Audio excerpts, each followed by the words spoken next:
Good day, everyone. Okay, so this is video number 5 for the good people at Unity of Mesa. All right, so today I want to begin by talking about what might be the most challenging idea in the book, and also perhaps the most important, and that is the idea of self-hatred. So I'm going to begin by talking about self-hatred conceptually, and then I'll talk about it in terms of my own experience. So there is a mechanism within conditioned mind that holds the entire structure together, sort of like the glue, you might say, that keeps everything from falling apart. And that mechanism I learned at the monastery to call self-hatred. Now, since I've left the monastery and I've been out on my own and I've been attempting to offer practice to people and explain to people how things work, at least as far as I understand it, I've gotten a lot of flack for that idea, or for that phrase, self-hatred, because people, the main objection is that people look at that and say, well, that's too harsh. That's too strong. That doesn't really describe my experience. Over time, I'm less and less using that phrase, but it's not actually because I feel like it's too harsh. I don't. At least in terms of my experience, and the intensity of that phrase actually works really well. Because this mechanism that is there to keep us focused on and trapped in conditioned mind is incredibly powerful, and has a sort of a cruelty that goes with it that has a very deep, devastating, debilitating effect on a lot of people's lives, and ruins people's lives actually, and takes away their ability to be happy. So not in terms of the intensity and the harshness of it. That's not why I've stopped using that phrase. I've stopped using that phrase actually because it isn't descriptive. It doesn't actually describe what's going on. Now, there is a place within conditioned mind where we could take that phrase, self-hatred, and it does describe it. And I experience that very much within myself. And I'll talk about more about that in a minute. But just in terms of that mechanism that is kind of the glue that holds it all together, it doesn't describe it all that well. So let me see if I can unpack this thing that I learned to call self-hatred, and let's just see what it is and how it works as a mechanism, and then I'll offer some different language in order to talk about it. Okay, so as I went through in previous lectures, the way that we suffer is through believing in a self that is separate from life. So to be a me. So I'm a me outside of life, attempting to exercise my will in order to get what I believe that I want so that I can be happy. And of course, what we've seen is that can't possibly work, because being outside of life and being a me outside of life, trying to get what this me feels like it wants in order to be happy, is inherently unhappy.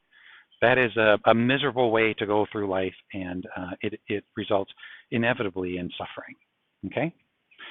And we've also seen, we've looked into some of the pieces of how that me is made to be believable and how it's maintained through time.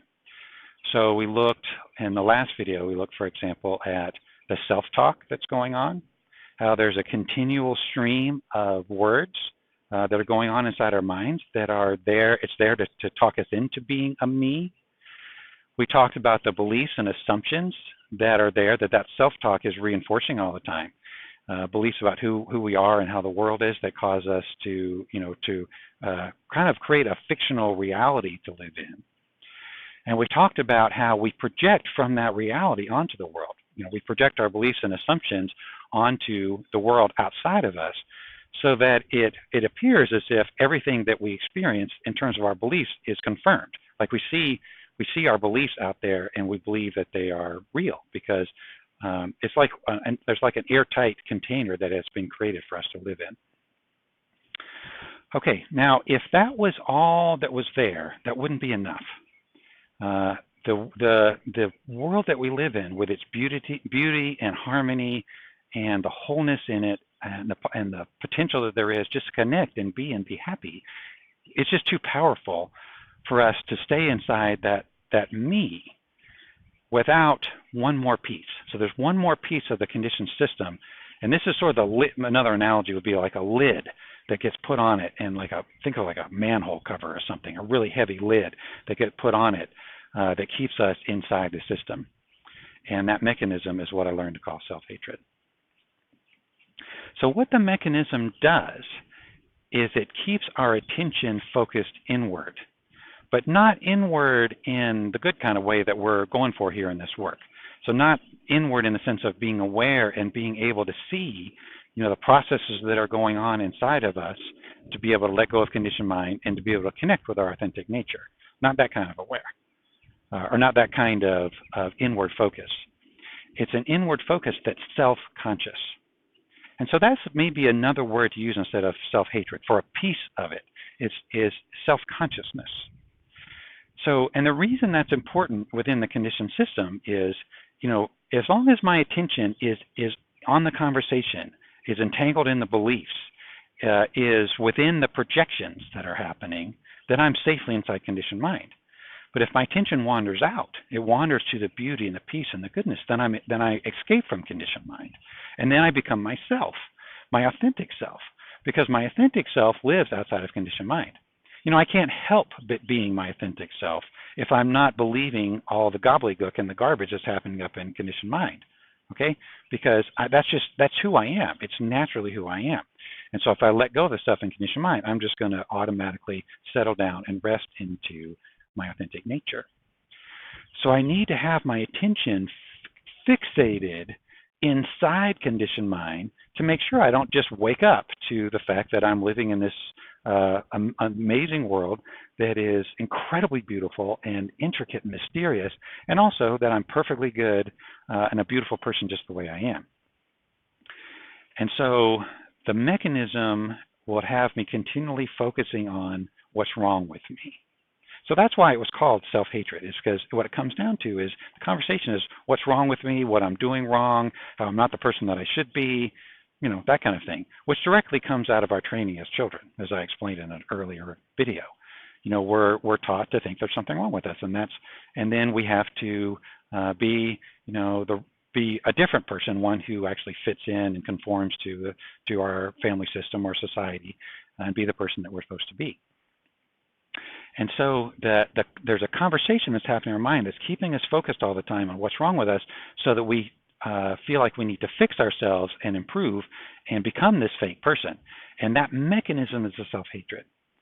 So the way it works is, I'm just going along through my life. Let's say I'm just walking down the street or something, and naturally, what's going to happen is if I'm just kind of functioning according to how I'm actually designed to function, I'm going to be settled in my body. I'm not going to be attending to a bunch of made-up stuff in my head, and I'm just going to be aware of myself in this world, and I'm going to be at peace. I'm going to be happy.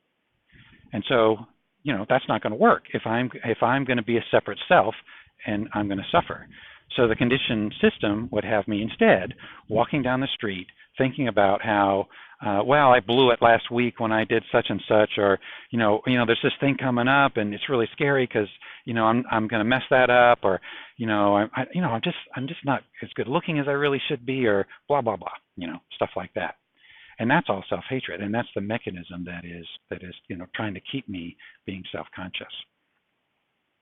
Another word that we might use for it is judgment, self-judgment. And I want to make a subtle distinction with that. So see if this makes sense to you.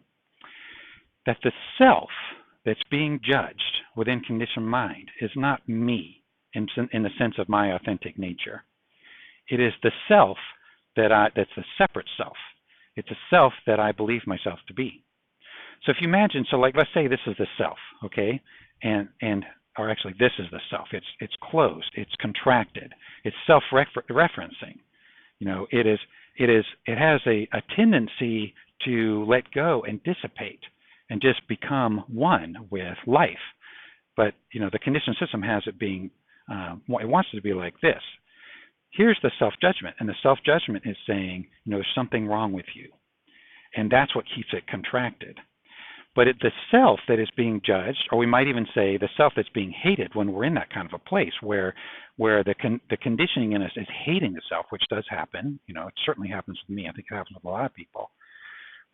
That keeps that self tightly fixed on itself, and so it doesn't relax and just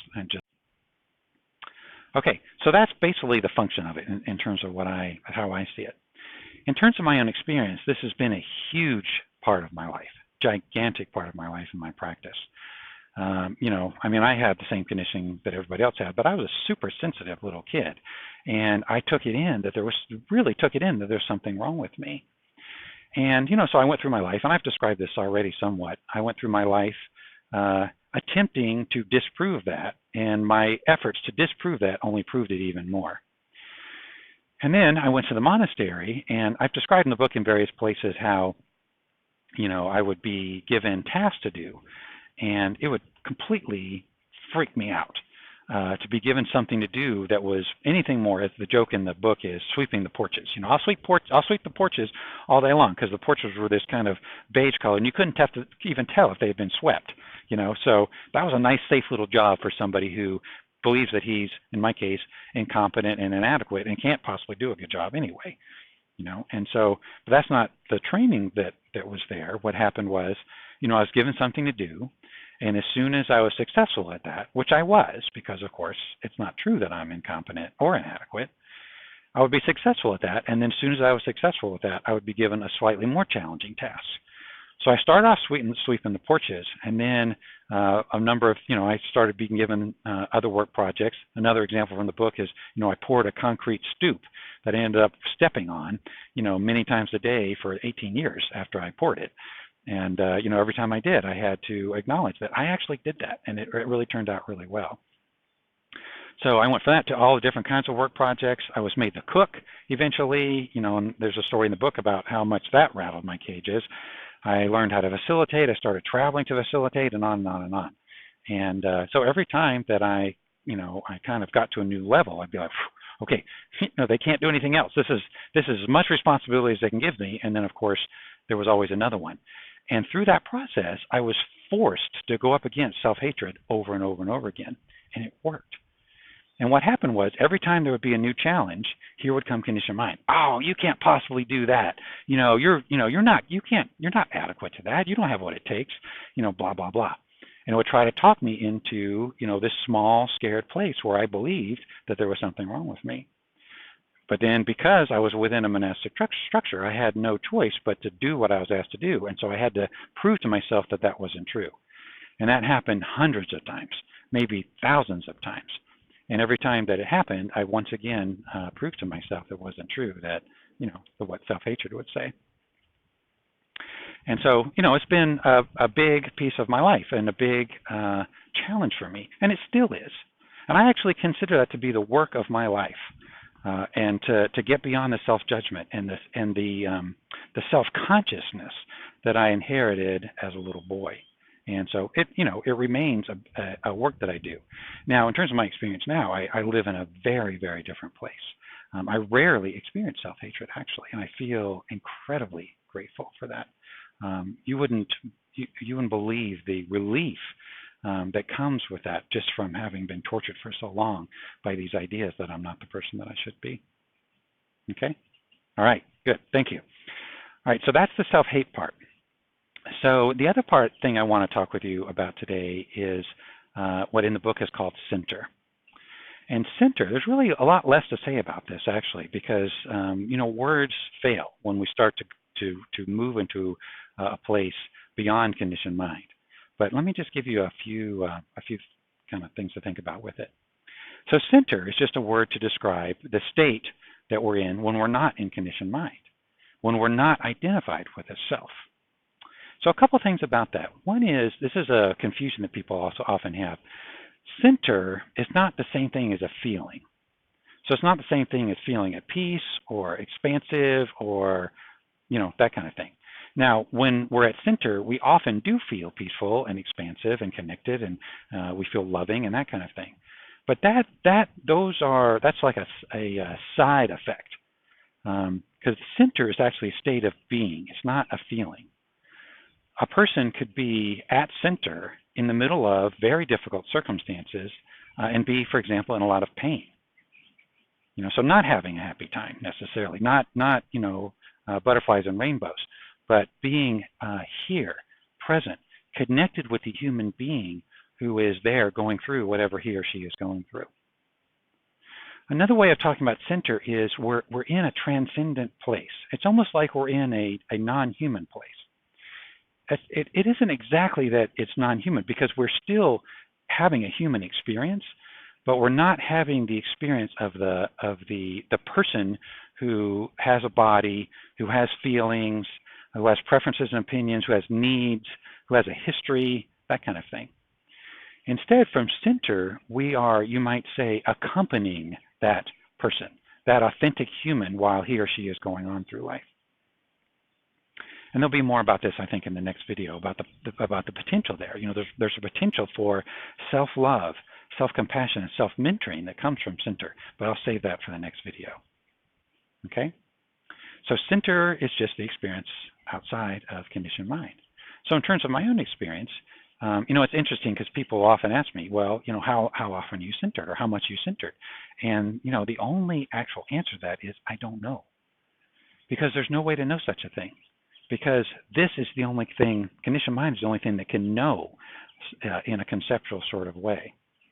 Now, I will tell you that my life, I mean, I can see from my experience that my life has been transformed in comparison to who I was when I started. You know, I just don't suffer that much. You know, I do occasionally. I mean, things I'll get triggered. I'll start to go into conditioned mind. But when I do, I'm aware that's happening generally, and then I'll get out my tools. You know, these tools I've been teaching you, and you know, I'll look to see how is this suffering that's happening? How is it being constructed? You know, how can I take it apart? How can I look into the things that are believable about this suffering that I'm going through right now, and let it go? But overall, you know, mostly I'm going through life and I'm not suffering, and it's a beautiful, amazing, transformative thing. And at the same time, life is very ordinary. You know, it's not like rocket ships and, you know, there's, you know, these huge things happening. I'm not having some kind of like a crazy mystical experience all the time. Now, sometimes I am, and I love it when that happens. You know, I love it when I kind of drop into these interesting sort of states of mind and heart. But mostly, I'm just a regular person going through life, responding and interacting with life in an authentic way, as far as I can tell, and not suffering. So it's not special necessarily. It's just here. Okay? And, you know, in general, it is so that my experience of that is overall there is a peace and a joy and a harmony that is independent from the circumstances that are going on.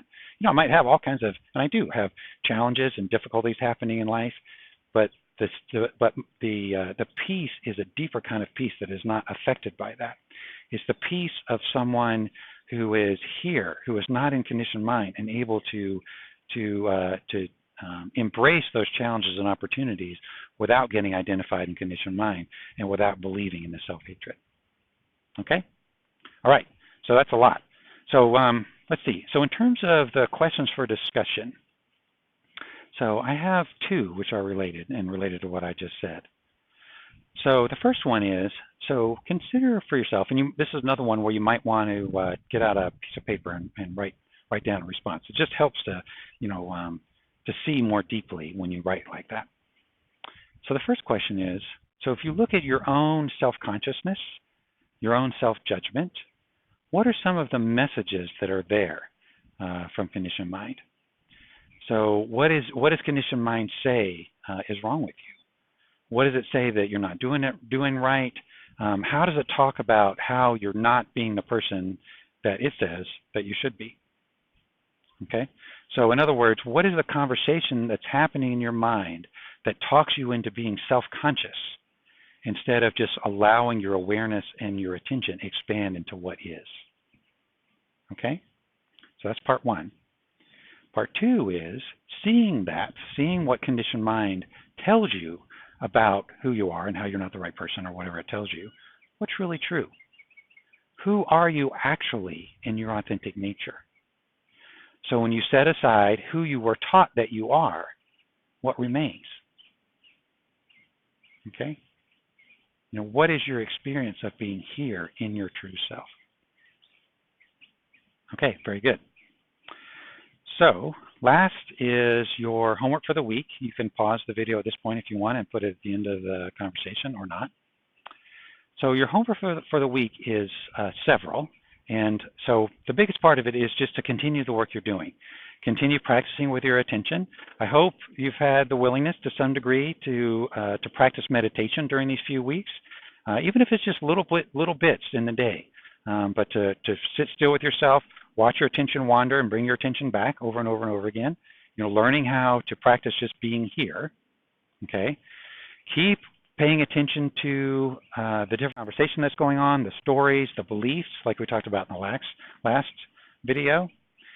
And for this week, in particular, focus on the negative self-talk, like the negative things that are happening in your mind. See if you can catch a conditioned mind telling you like unhappy things about yourself or about your life or about the people in your life or the circumstances in your life. All right? And then keep an eye out for center. Okay? Keep an eye out for that place where you just, because it'll be there. I can guarantee you, it'll be there. Keep an eye out for the place where you just let go and you're not in conditioned mind. You're not thinking about the past and the future. You're just here experiencing and being alive. Okay? All right, very good. I hope you have a fabulous week, and I will talk with you one more time next week. Take care.